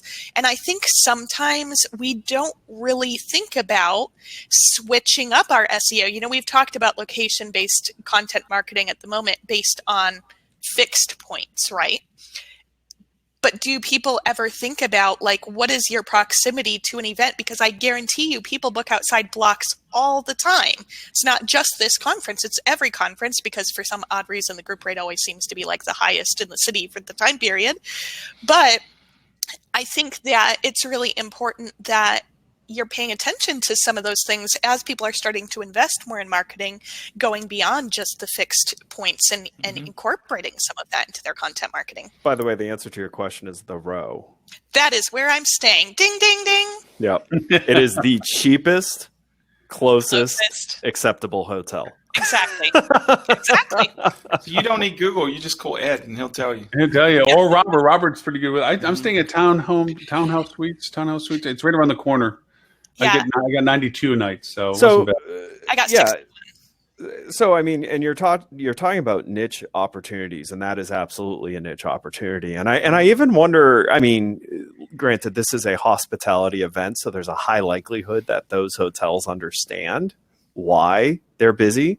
But when it's a non-hospitality event, understanding strange anomalies in your stay patterns and digging through and trying to see, is that an annual thing? Is that something we can, work on marketing for next year? Can we drive more of that demand? Because you can make a lot more money raising the floor of your down periods than you're going to be able to trying to, continue to raise your peak period pricing. Right. So I do think that it's really good advice for everyone here to think about, which is better understanding the why. The why do people stay with you? And the best way to figure that out is actually have a relationship with your customer. Talk to your guests. Yeah. Ask every guest why they're staying with you. You'll get some great insight, and you can provide more value if you know why they're staying with you. And there's not just one answer. That's the thing that most people do is forget market strategy. Yeah, for sure. Yeah, and the thing is that you have to do it more than just once. It's a lot of times owners feel like, okay, I did what you said, Loren. We asked our client, our guests, and they said they came here because we had the best price, or right next to the rodeo, or whatever it was. It's like, so you asked them at this time, what about this week? What about next week? What about it's an ever-changing moving target, and it's not just one target, it's multiple targets. And to your point, Lily, you have several personas of travel. Every one of us have several personas of travel. I surprised the heck out of one of my clients where he was sold out for me to come visit, and I picked a place that was way on the outside of town. He says, why don't you just stay around the corner? I know they weren't sold out. He says, because it was more expensive. He says, I was going to pay for it. And I'm like, yeah, but I'm here to do business with you, not to cost you money. I'm here to make you money. I charge you to do my work, but when I travel on business, travel on business by myself, I struggle to pay over $100 a night for a hotel.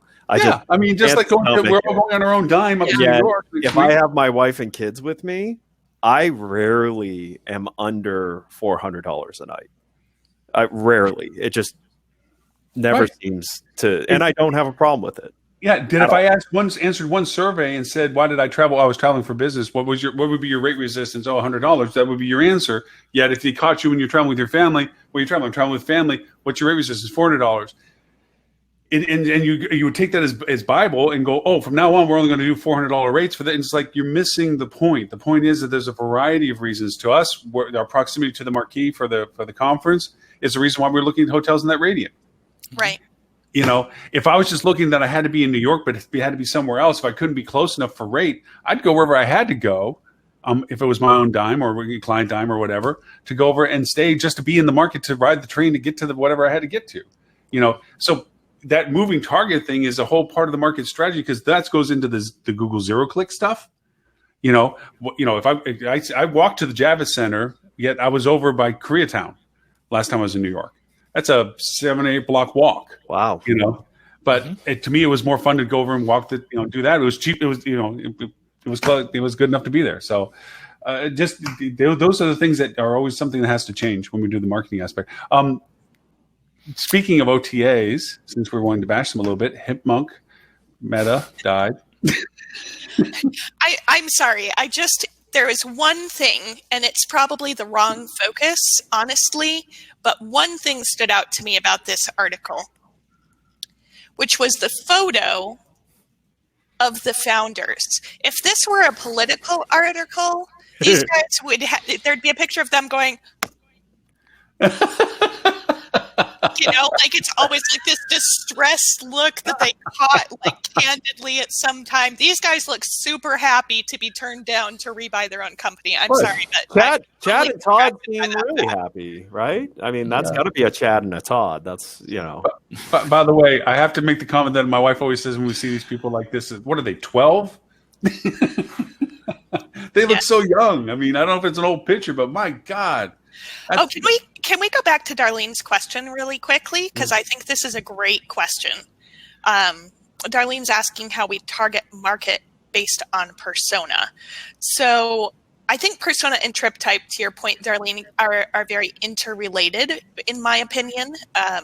Your persona and your trip type are going to be sort of similar. There was a company called Insight that kind of started down this road, and I was hoping they were going to do a little bit more with it than they actually did.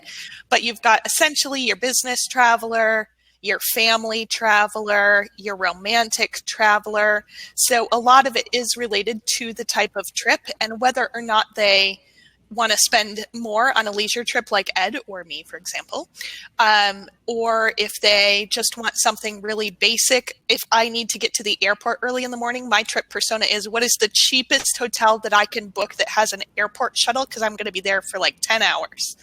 So it's really important to look at the demographics you already have in your hotel and start to understand those by trip persona. What are you attracting right now? And is that your intention? How does that align with the channels that you want to book? Are they the most profitable persona that you can attract to your hotel? And what is your hotel suited for that you're not already marketing to? I want to steal something from Ed. The time element is a key component to the process. It is actually probably the first step through process to determine intent of travel that I can probably say, if you were to pick one out of any hat, if you had to pick one out of a box, I would want to pick the time selection first, because that truly would give me the original starting point, stick in the sand as to the potential intent of travel, based on business cycle, based on event of activities, based on even the duration of interest, and the window of booking. That creates the urgency factor, it creates the interest factor, it creates a starting point. From there, I would go into then filtering, knowing what I know is going on during that time of interest and lead time to interest as to what it is persona-wise, demographically, going to your categories of soft adventure, culinary adventure, off the beaten path, cultural adventure, family adventure. All those turn into categorizations of potential interest based on the time selection and lead time. Nobody plans a family vacation a week out unless it's an impromptu. It's very rare. Mm-hmm. It's an exception, not the average. So I'd go for the average. If it's short duration, and to your point, and I'm a proximity to a travel space of an airport or a train station, I know that's an influencing factor. I'd have that as a component of my content. Those are the things that modify the campaign structures associated with targeting those same people, knowing that there's conference activity, especially in smaller markets where that conference impact is high. New York, there's always something going on. Defining it by conference isn't really the thing. Being sensitive to what conferences are going on, yes, because that's interest categorization at that point. But San Antonio, new client, by the way, guys, I got a place for us to stay when we go there. That is, those conferences have peaker impacts because they're not as consistent nor as dense. So right, if you're the row, you should have a steady burn marketing effort targeting anything that's going on at the Marriott Marquis. Yeah, hotels near Marriott Marquis. The Hilton as well. Not that they have the same banquet space. And if you know that there's a conference like this where you're likely to see a peak in overflow, they could have been $10 higher and still gotten my booking because they were too far below the competition. Yeah, they were $280 cheaper than the Marriott Marquis, and probably a solid $100 cheaper than any other hotel in the area. Yeah, there's a certain price difference. They're too far low. I agree. To walk 2 blocks in snow, there's a certain price difference, but they could have been $5 higher than a hotel 2 blocks away, and I still would have booked them because it's less walking in the snow. Part of the problem the row has is that's actually an incredibly large hotel. It is. Without the facilities to have that many rooms, that's part of the thing that affects them, including their elevators. Yeah, more demand. Yeah, but and the row elevators are not enough because they're a block from the Marquee, but they might be 2 blocks from this other event and 3 blocks from this other event. So there's different demand generators that are going to absolutely true. We're kind of isolating the single point. Yeah, and the Marriott Marquee, the agents has maybe 1,000, so there might be a 5,000 person group that's attending something 3 blocks away. So, it's complicated. One thing I never understand about the Javits Center or hotels for the Javits Center, just as a bit of a gripe, no hotels. I did it one time with our client that they ran a shuttle bus on their own to the Javits Center for the fashion thing they had going on. And we filled the hotel simply by making sure that we had a shuttle that started at the day and ended the day. We didn't do it back and forth all day. We just said, at this time in the morning, we're driving to the Javits Center, boom. And then at this time of the day, we're driving back from Javits Center. Because running those things in New York is no cheap event. Right. And we added that as a part of the room cost for it. And it's a small hotel. So because you're saving them a taxi ride, you're saving them an Uber ride. It's convenience. But no, I didn't. Not many other hotels do that. And the amount of breakage you probably had, as well as people who bought it intending to do it, never used it, and never used it. Yeah. But it's just one of those weird things because to your point, Javits Center, there's not really a lot of close hotels to the Javits Center, but the Javits Center is constantly being used. For sure. To answer Dali's question from our perspective, we tend to focus more on behavior than demographics. So like you, Loren, we always start with the timing. Like what dates are they searching for? What is the length of stay? What is the booking window? So when are they searching for prior to that check-in day? You can infer a lot from that. And then who's traveling? Like how many guests are in that party? You can infer a lot from that. You can usually at least make some good assumptions as to whether that's a family vacation or whether that's a quick in and out business trip, something like that. So like we talked about demographics a lot and personas, they shift, right? So you can't assume that because I stayed with you for a family vacation last year that all I want to know about you is family vacation, because prior to that I may have come on a business trip. So we focus on education based on behavior, not based on demographics. That's how we do it. Yep. Mm-hmm. Absolutely. And I think that there's a lot of overlap between the two. It just came up too, even with market segments and channels. First of all, I think market segments need to be redefined because they're intended to be groups of similar behavior bookers. Mm-hmm. And, bar as a market segment doesn't tell me how the person behaves because they may be booking through all sorts of different channels. And then some are still just channels. You've got your Expedia person and people. What I usually say in my it reminds me what I usually say in my presentations at Rockets. I said, unless you have a little small blue person showing up at your desk, there's no such thing as Smurf business. Right. So I think that you really have to think about what market do you want to go after? who is your target market? To your point, don't target everyone. That's just inauthentic and it's just grasping at straws, right? So you should at least have one or two very clearly defined target markets. This is the perfect fit for my hotel. Now, how do those people behave and what's important to them? So if you're trying to target me on a leisure trip, I usually take one big vacation a year. And if I'm going somewhere just to relax, like a beach on Mexico or something, I guarantee I am a sucker for an upgrade to an ocean view or a personal in-room pool. Like there are things that I will be more drawn to, but I will probably only book them if you have a really good picture of them. Like a really good picture.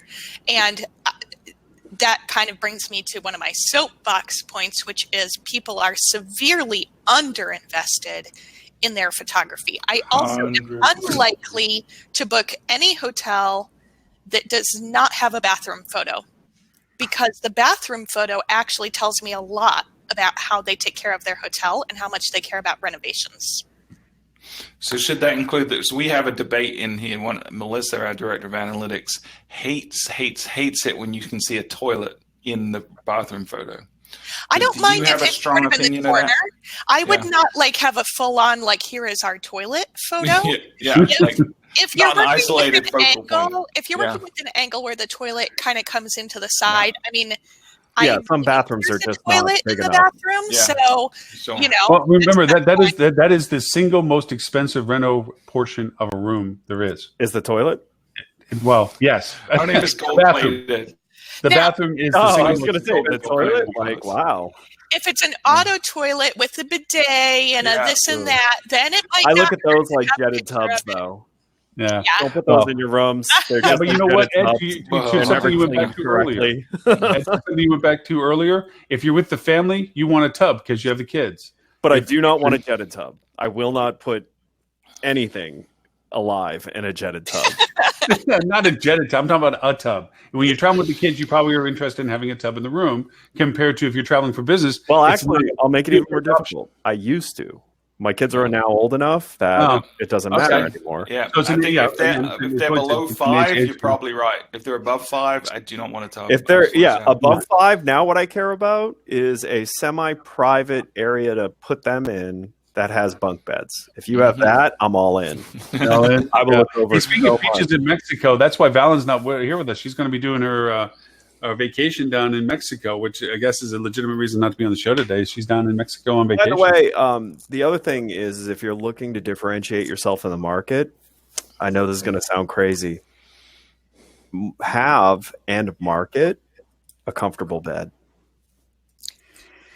Wait, we're still working on that? I always search. One of my early searches in a market where I'm open to go to any hotel is like most comfortable bed. Hotel with the most comfortable bed, because for some reason hotels have gotten away. You know, it's total spin, right? Because what's comfortable to you and to me, it's very subjective. But that's what. Yeah, but see, if I owned a hotel, I would have part of the hotel have a firmer mattress set and part have a softer mattress. Yeah, but how could you But then I would upsell. If you end up in a soft mattress, we can move you into the firm mattress room for $25. Hey, maybe this new Hilton brand will have air beds in it you can adjust. And I would do it. No, Radisson tried that with the Sleep Numbers. It was a huge failure because they all broke. Yeah. Wonder that, because then they show pictures of kids bouncing on the bed and you wonder how that lasted. Yeah. I want a comfortable bed. I do like the hotels that market options on pillows too, like where you can actually ask for different types of pillows, because, let's not forget the main thing the person is doing. Yeah. They're sleeping. I'm sorry, but how many people in this group do not like standard hotel pillows? I hate them. They start like this big, and by the morning they're. I have no opinion, but my wife will not travel without taking her pillow. Yeah. If I'm not flying, I do bring my own. I've with a headache before because of the way that the pillows compress. It's crazy. It is in that sense. There are so many preferences, and yes, hotels that will begin to your point, Ed, be able to create those nuances of selectivities. I mean, yes, they've tried to do the down versus the foam, the non-allergenic, and all that stuff.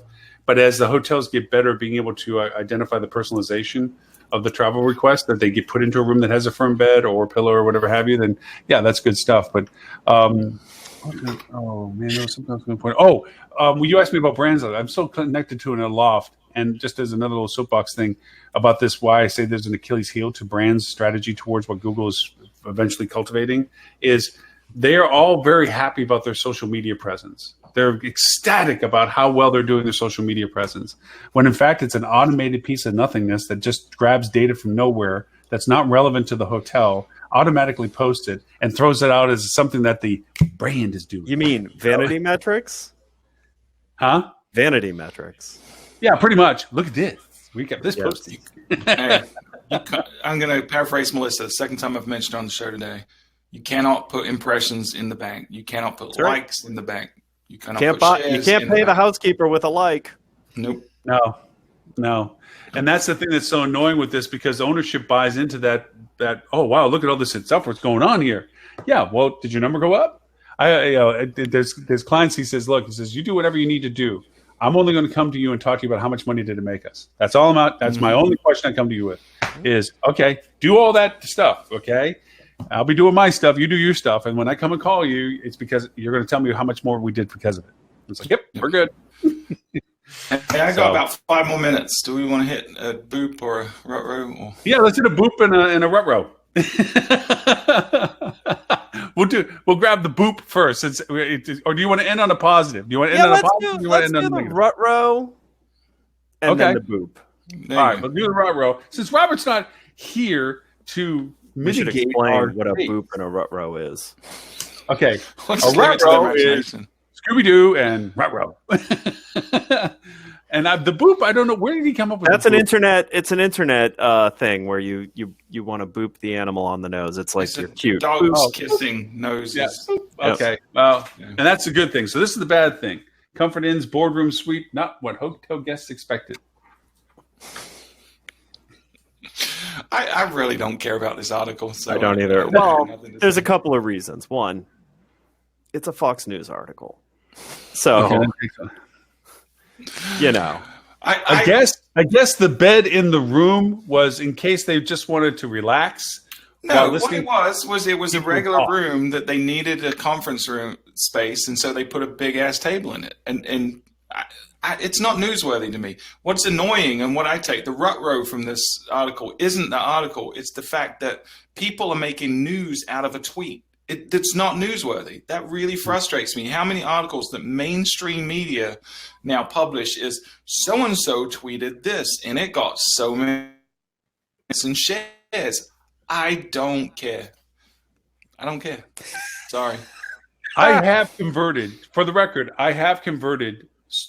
large suites that had split off bedrooms, but we closed the bedroom portion of it off, the door locked kind of thing, so that the suite aspect was in itself a place for them to meet. We had a larger meeting table. There was a living area. There's even a kitchen to it, that we put in the banquet, the food for them and so forth while they were having their meeting.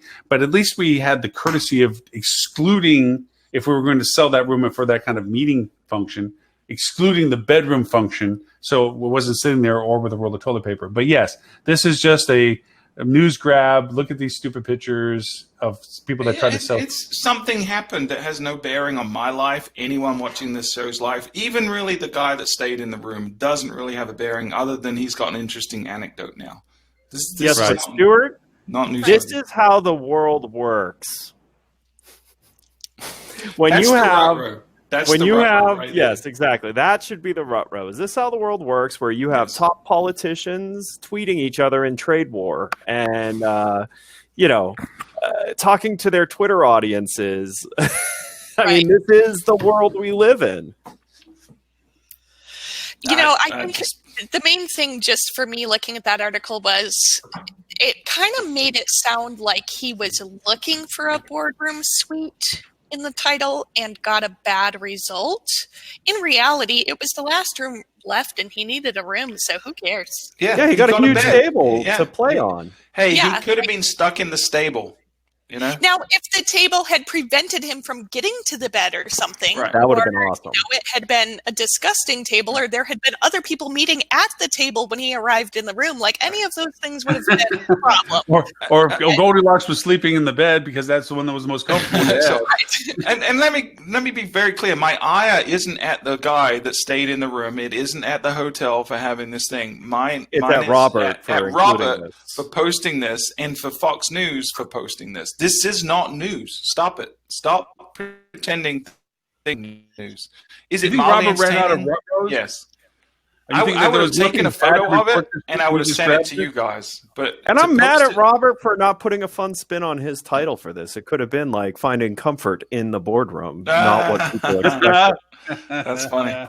But the See? bigger rut-row is the fact for the OTAs is that Google's going to devour them this year. That's a Yes. rut-row right there. I don't know if it'll be this year. And by the way, the good news is none of them will go out of business because nothing dies in No, hospitality. they'll pivot. And in fact, one of the other articles is showing exactly how they're going to pivot. They're going to try to get deeper into the value chain. Yep. They're going to try to get more into the experience. And what happened this week? Booking Holdings launches their brand new app, Yep. which is all about the experience. All right, now let's end on a high note with the boop. 18 hotels made famous by films. Now, I have a problem with this article. Who's missing? They call out the Bellagio. However, they don't call out the hotel that most of the room shots are shot in, which is the Planet Hollywood, which has the best view over the Bellagio. So I can name multiple movies that suite from Planet Hollywood. 21. They were saying it was the Hard Rock Hotel, but we all know that the Hard Rock Hotel does not have a view of the Bellagio fountains. It was actually Planet Hollywood's suite that they shot in that. But did they get any credit for it? And did they become famous? 'Cause They I should think be that's- famous for it because they are the least named hotel. What they are in now, movies. Willie. They are now because Ed said it. I'm trying Right. to Everyone Exactly. listens to the show. trying to help them. Trying to Yeah. help them. I think the article only included hotels that actually became famous. Okay. Post the movie. Well, yeah, but you also had to check the movies too because I wanted to make sure they were accurately including the right movies on it. Presented, yes. The Plaza. It's Home Alone, Lost in New York. No other movie matters. That is the movie that made the Plaza famous. I gotta say though, from all the times I've been out to California, the Hilton in Beverly Hills was the least impressive hotel from where it was located for what I thought it was going to be. I mean, I've been to a few of these hotels and definitely have seen most of them. Hotel del Coronado, of course, is just awesome, but old. But that was the one hotel I'm looking at going, man, that just looks like a building and a bunch of other buildings. There was nothing really But there. that's a lot of California. It has such this amazing history and so forth. I'm like, wow, But yeah, Fontainebleau. Now, Fontainebleau, I also think has lost what it was before because with all the renos it's done and so forth, it's just lost its place in the market down there as much as it was before. It used to be pretty amazing. The Copacabana room was amazing. All right. Can you guys hear me? Yes. My entire computer has frozen, so I'm going to guess at some point I'm about to get kicked off. No, you just frozen, but I can hear you. Oh, my entire we- computer is frozen, not just Oh, live webinar. So I'm gonna say goodbye. Hopefully, I'm not doing a weird face because that would be unfortunate. It's your no, normal you just face, look like so you're it's mildly fairly distracted. weird. Thoughtful face. All right, Yeah. good. All we right, wouldn't well, pay anyway, so that's okay. I hope Don't you press all the have red a. button. Don't press the I red can't. button. Oh wait. Nope, I'm still frozen. Frozen. So Well, I hope you Ed, all have a great weekend Thank you, Ed, and have a if they good wanna know more time about at you, HSMAI in New York City. We'll do nothing but talk about you, Ed. I mean, that's really why we all live and I mean, why we that's- want to get together. Exactly. That's what I always imagine is what happens. So Yeah, I'm sure you do. the story that plays in his head. yeah. If If you want to find where to go and what flip to and all that. if you want to find out more about Flip2, you can go Oh, just at the right Good time. timing. At That's funny. flip.to. What, there we go. That's hilarious. That couldn't be a better time if you tried to time it. Wow, yeah. Mr. Stewart, sir, if they want to know more about you and the award-winning, famous. Hey, we're going to collect that Gold Adrian Award for the Fuel Hotel Marketing Podcast next week. So That's right. Yeah, you can find us at fueltravel.com, or the podcast is anywhere you listen to podcasts. Just search for hotel marketing and we'll be number one on your list. We had a really cool episode last week. If you haven't checked it out yet, we talked about the terrible situation in the world of booking engines and how many of them suck. And we encourage everyone in the hospitality business that is independent and can control their booking engine to evaluate their booking engine from a lot of different perspectives this year. 2020 is the year that you should no longer accept something that sucks and you should upgrade. Not necessarily to the fuel booking engine, although that would be awesome, but to someone's booking engine that doesn't suck. That'd be my New Year's wish for you. So go listen to that. That was episode 131. And we'll be publishing a new 2-part super secret episode next week. So super secret episode. Wow. Yeah. It's only super secret because I forgot what it's about, but it is going to be a 2. Oh, okay. Well, so, yeah. and while we also, because you're more intimately familiar with the agenda for next week, any highlights to the HSMI conference that you think that people should be? No, I mean, I think the keynote's there's a lot of good speakers, and it's really the toughest part for me is there's 3 tracks now, or 3 breakouts at a time in trying to figure out where I'm going to go. I really have to sit down probably on the flight and figure that out. But I would say do your research before you go. You don't want to get there and then be struggling to figure it out. And embrace it. The biggest thing, I think, in addition to the content that I get out of this conference, is it really is a good opportunity to share thoughts and ideas with like-minded people. There's a lot of really collaborative folks there that are looking to help each other out. So, if you're going there and you don't know anyone, there's a bunch of people that are on the HSMI Advisory Council, Marketing Advisory Board, and they're going to be around. They're going to be wearing little ribbons that say they're a member of that. So just grab any one of us. I'll be floating around. Fuel has a tabletop there, so I'll probably be around that and around Loren. I'm sure you're doing some interviews, so I'll be around there. At the registration, there'll be folks from the advisory board as well. So if you're lonely, if you're traveling on your own and you want just a friendly face or someone to talk to, just come and say, hey, there's someone wearing one of those ribbons, and they'll help you out. They'll sit with you at lunch, sit with you at breakfast, and share ideas, because that's what it's all about. It is truly all about it. And tickets are still available. If you haven't made plans to travel yet, it is not too late. People literally will register the day before the event. So go to hsmi.org and you can still register. And don't tell anyone, but you can get $50 off if you use promo code FUEL2020 as well. So there you go. And for those people, especially in what we call the train market, which is the DC, Baltimore, Philly, Boston, all that's an easy jump to make. Yeah, it's a great one-day event. It starts 8 a.m. and it finishes like 5:30. And it's you can really make a day trip. Yeah, it's a very full day. As you said, there's 3 tracks, which I empathize with which one to go to. And I've been soliciting people that aren't able to make it, saying, hey, is there certain things out of the agenda that you want that I can go attend and get some notes for you that I can share with you? And I got a grocery list, and I don't know how I'm going to do it because some of these are conflicts to each other. And the nice part is that Julie will let me record some sessions as long as they're not shared outside of those who attended. It's their content and so forth, but I can certainly take better notes if I can record it and go back to it and look at it again. So I'll be doing that. Oh, so they are recording some of the sessions this year? That's as far as I understand, they're recording some of the keynotes for certain. I believe they're being recorded. I don't know what they have yet to ever do something with them, and I always told them they should. But and it's a friendly face invitation goes to me as well. I'm all over the place. I'm doing the live coverage of the conference, and so you'll see a table out front of the conference center or conference room that will have the banner behind me on it. I'll be there intermittently as I try to get people off stage to come out and debrief live some of the stuff that they discussed and so forth. And then like I said, you'll see Stuart there, Lily. You know that I'm going to try to drag you out there. So we'll be around. So if you just need to know somebody, and I'll introduce you to anybody I know. I'll talk to the janitor if I can. So Loren is the Kevin Bacon. Share my opinion much. So yeah, we've noticed. Yeah. Loren is the Kevin Bacon of the hospitality business or industry. He knows literally everyone. He can connect. I don't know. It's a strange how some people go, oh yeah, I remember that. Anyway, with that, Miss Lily, you have a new venture that just started.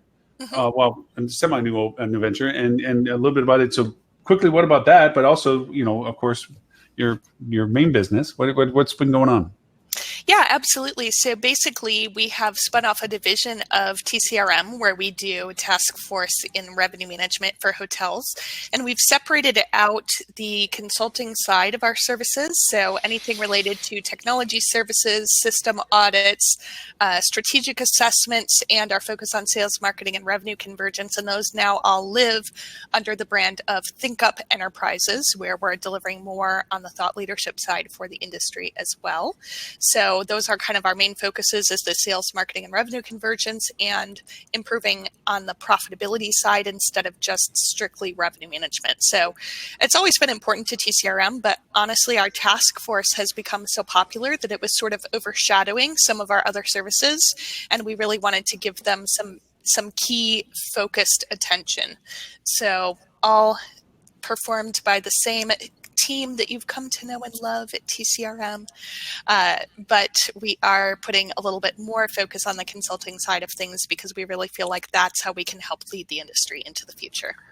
And what started our show today is applicable to what you just said. A lot of people, I mean, as a matter of fact, one of the training modules that I'm creating for HSMAI APAC is literally because of some of our conversations and my frustrations, starting with getting your house in order. It literally is the first module of what I'm doing is for training. How do you identify, classify, self-audit in a way, what you're doing as to who has access to what platforms you even have before we even start talking about what to do with them. Just cleaning up what it is that you have or don't have. So, and they can, yeah. So all links to that. Next week, the show obviously will have a little bit more discussions as to what we got out of the conference from midweek. Can't emphasize enough how valuable it is to make it to the conference if you can. And, of course, if you can make it to the Adrians, to see, hopefully, Mr. Stuart accepting, to thank his mom and country and family from New Guinea. You fit it in. I thought we were going to get through a whole episode without that joke. So for this show and all previous 231 shows, you can go to hospitalitydigitalmarketing.com/live. There you'll see the links to this year's current shows and a link to the archive spec for 19, 18, 17, 16, 15, and 14. So you can go back to see when Peter had hair and Ed was good looking. Really? Yeah, I looked back at one of the earlier episodes. First off, Robert had salt and pepper hair, not just silver hair. Yeah. And Tim still had his hair.